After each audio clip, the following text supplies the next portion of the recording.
Hi, my name is Ashley, and today we're going to be doing a assessment on the respiratory and cardiovascular systems. So, my patient does not have a history of any respiratory distress or illness. He does have a family history of COPD on his maternal grandfather's side and a history of congestive heart failure on his paternal grandmother's side. I'm just going to note that the patient is sitting upright. Could you put your thumbs together like this? And he has a 160-degree angle. There are no intercostal retractions, no nasal flaring noted. His skin is warm and dry, and I note a chest rise and fall. I'm going to have you face that way so I can palpate your back. And I'm doing this, I'm going to be monitoring for any masses or crepitus. So if you can just let me know if you feel any tenderness upon palpation. Nope. Okay, and I don't feel any masses or crepitus. I am going to check my patient's heart rate and pulse ox. So could I have your finger?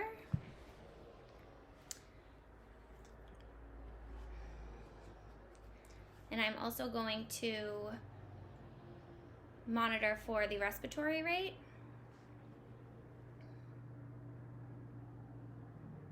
And my patient's respiratory rate is 20, which is within normal limits. His oxygen is 97 and heart rate is 73, which is also within normal limits. We are going to do tactile fremitus. So again, I'll have you turn around so I could, now I'm going to use the balls of my hands, and as I go down your back, I'm going to have you say 99 each time I move my hands. So if you could say 99. 99, 99, 99, 99, 99, 99, 99. Okay. And the tactile fremitus decreases as I move from the apex of the lungs to the base of the lungs. I would then percuss the chest anteriorly as well. Now I'm going to percuss the back of your, the back here. So could you give yourself a bear hug? Like this? Hug, yep, hold your, like that. Oh, okay.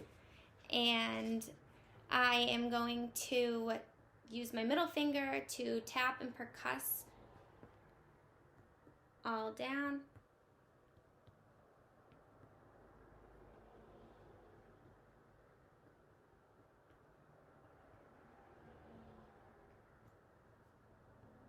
And there is resonance noted throughout.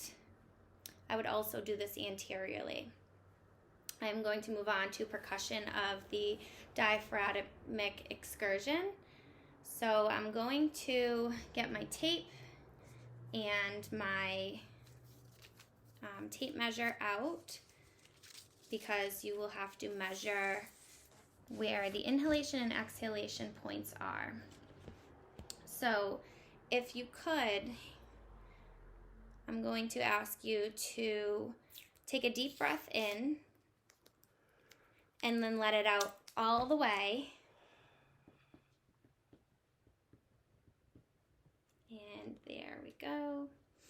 And I'm going to now ask you to take a deep breath in and hold it.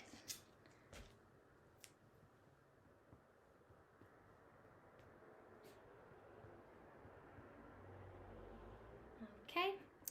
And you can let it out. And I'm now going to measure the space in between both areas. So this patient's difference between the point of inhalation and expiration is 4 centimeters, which is within normal limits. You would see normal limits between 3 and 5 centimeters. I'm now going to listen to your lung sounds. So you could just stay right like that. And take a deep breath in. And exhale. And again. And exhale.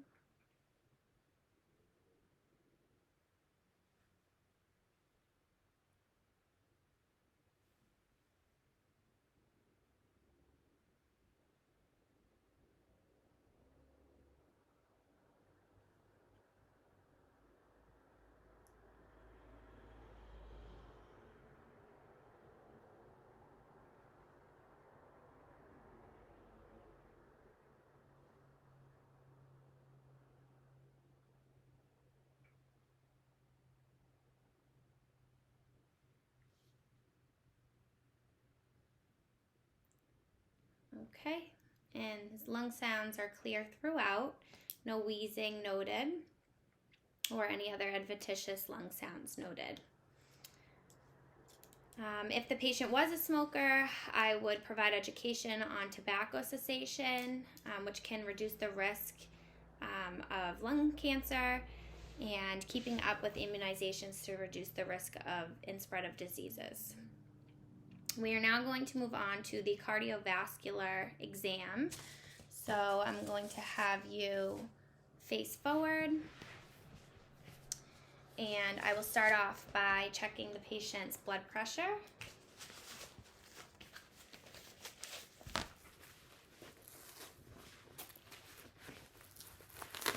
I'm also going to note that the patient's face is pink and his skin is warm and dry. He has evenly distributed hair, and he appears well groomed. There is no pallor or cyanosis noted, and his mucous membranes are pink and moist. There is also no orbital edema noted, and he appears to be breathing at a regular rate and rhythm.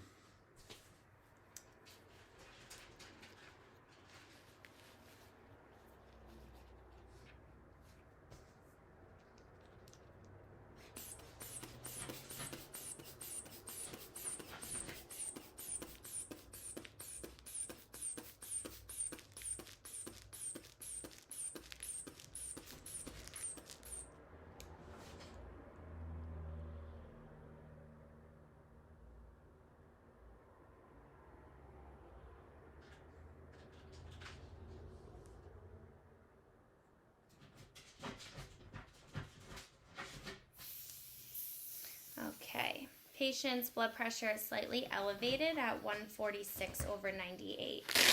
Do you have a history of hypertension? No. Okay. So I would advise you to eliminate or monitor your sodium intake. You would need to maintain a low sodium diet, which can contribute to hypertension.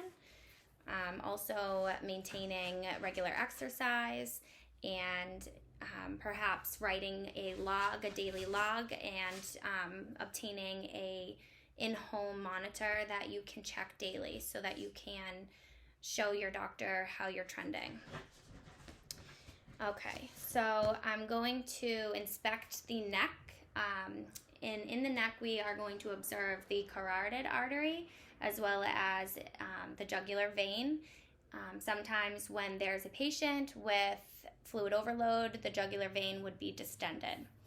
So I'm going to palpate the carotid artery individually on both sides bilaterally. And that is +2. I'm also going to palpate the temporal artery, and that is +2. I am then going to go down to the brachial artery,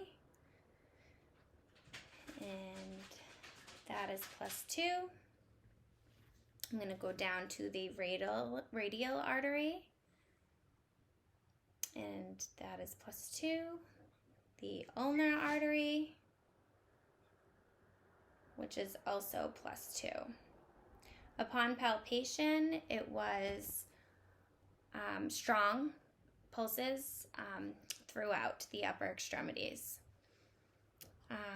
We are then going to move on to listening for the heart sounds. So if I could have you sit back a little bit more. And I'm going to listen to the 5 heart sounds, or the heart areas.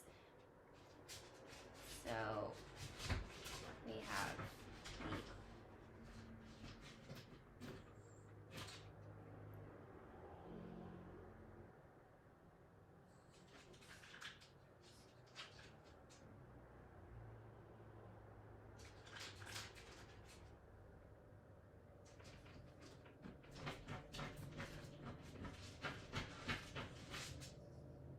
the 5th intercostal space, midclavicular line, you'll find the point of maximum impulse, which is at the mitral valve.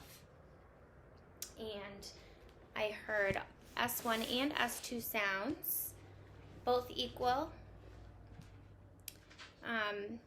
All valve placements is the aortic, which is located to the right of the sternal border, the pulmonic, which is located to the left of the sternal border, the Erb's point, which is at the 3rd intercostal space, tricuspid valve is at the 4th intercostal space, and the mitral valve is at the 5th intercostal space.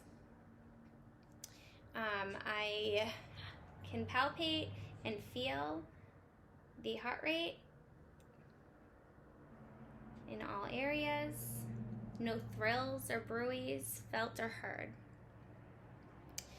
I am then going to have you lie down so I can listen on your left side, so I can listen to your lung sounds on your left side.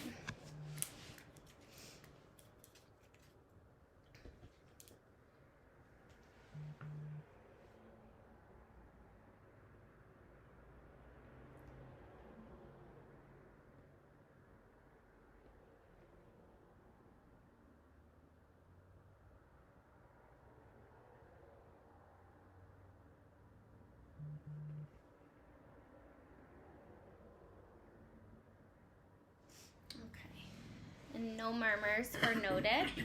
I'm then going to have you sit up and lean forward. And